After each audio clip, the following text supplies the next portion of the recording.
Nosotros estamos aquí para complacerlo a ustedes, pero me tienen que ayudar a cantar porque hay canciones que no traía en el guión y ustedes me las están pidiendo. Entonces tienen que cantar conmigo. Suavecito, suavecito.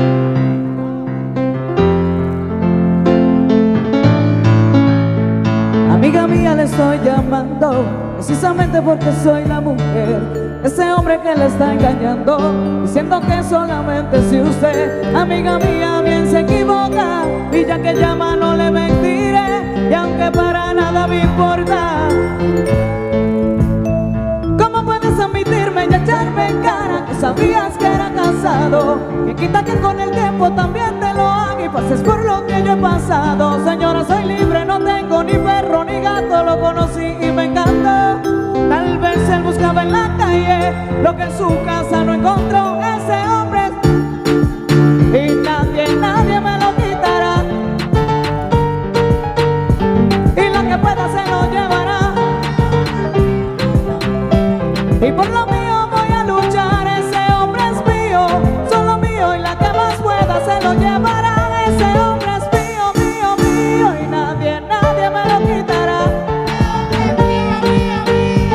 Y la que pueda se lo llevará. Y por lo mío voy a luchar, ese hombre es mío, solo mío, y la que más pueda se lo llevará.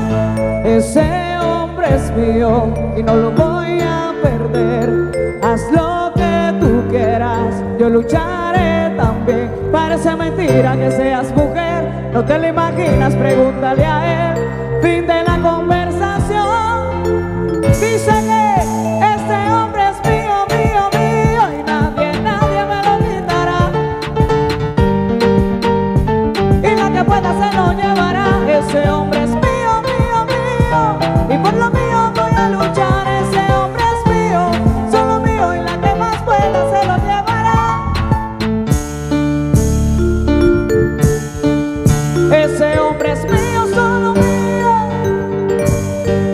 Ese hombre es mío, mío, mío.